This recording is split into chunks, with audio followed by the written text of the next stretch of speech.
दो बचपन के दोस्तों का सपना बड़े होकर सेना में भर्ती होकर देश की सेवा करना था।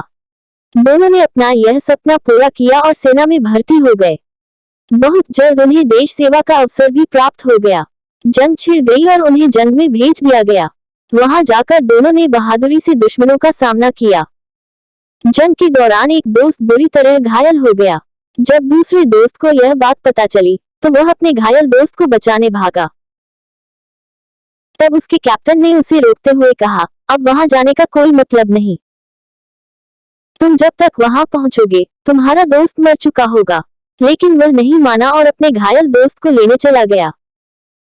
जब वह वापस आया तो उसके कंधे पर उसका दोस्त था, लेकिन वह मर चुका था।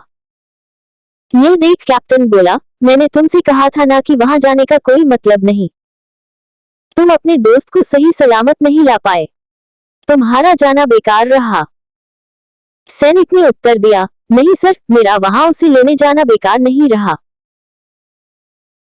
जब मैं उसके पास पहुंचा तो मेरी आंखों में देख मुस्कुराते हुए उसने कहा था, दोस्त मुझे यकीन था तुम जरूर आओगे। ये उसके अंतिम शब्द थे।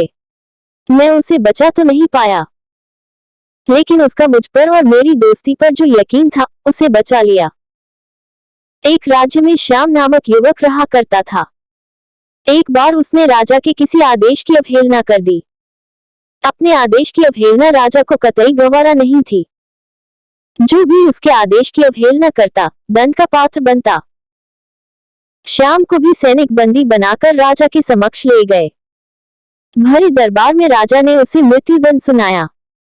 अपने मृत्युदंड पर श्याम बोला, महाराज, आपके द्वारा दिया गया मृत्युदंड शिरोधार्य है, किंतु मृत्यु पूर्व मेरा आपसे एक निवेदन है और वह यह है कि मुझे कुछ समय प्रदान किया जाए ताकि अंतिम बार मैं अपने परिवार से मिल सकूं।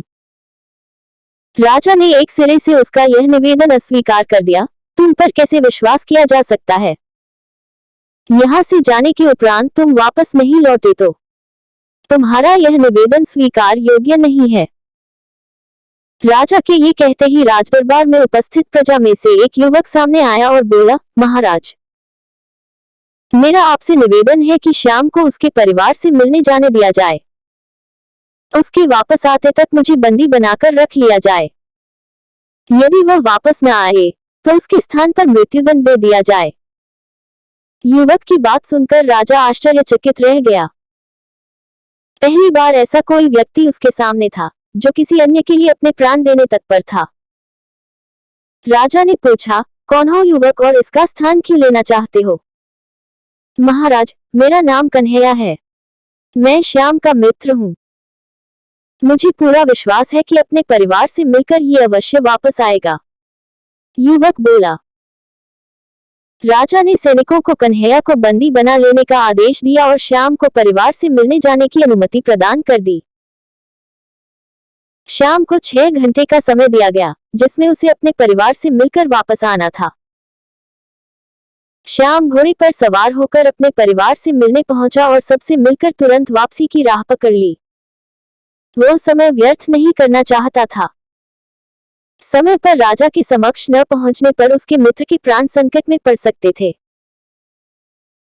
तीव्र गति से घोड़ा दौड़ाते हुए वह राजमहल की ओर चला आ रहा था कि एक स्थान पर वह घोड़े से गिर पड़ा और चोटिल हो गया। इधर निर्धारित 6 घंटे पूरे हो गए।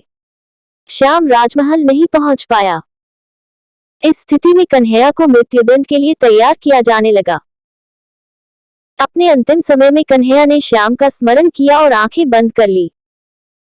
वह प्रसन्न था कि वह अपने मित्र के काम आ सका, किंतु अंतिम क्षण में श्याम राजमहल पहुंच गया। वह राजा से बोला, देरी के लिए क्षमा महाराज। मैं घोड़े से गिरने के कारण चोटिल हो गया था। अब मैं वापस आ चुका हूँ। कृपया मेरे मित्र कन्हैया को छोड़ दीजिए। श्याम का कथन सुनकर कन्हैया ऊंचे स्वर में बोला, मित्र, तुम चले जाओ। श्याम बोला, नहीं मित्र, मेरा दंड तुम कैसे भोग सकते हो और मैं तुम ऐसा करने कैसे दे सकता हूँ? मेरा दंड है, मैं ही भोगूंगा। तुमने मेरे लिए जो किया उसके लिए मैं तुम्हारी आभारी हूँ। राजा श्याम और कन्हैया की मित्रता देख बहुत प्रसन्न हुआ और बोला, ऐसी मित्रता मैंने आज तक नहीं देखी है। मैं तुम दोनों से बहुत प्रसन्न हूँ और घोषणा करता हूँ कि तुम दोनों में से किसी को भी मृत्युदंड नहीं दिया जाएगा। मैं तुम दोनों स्वतंत्र करता हूँ।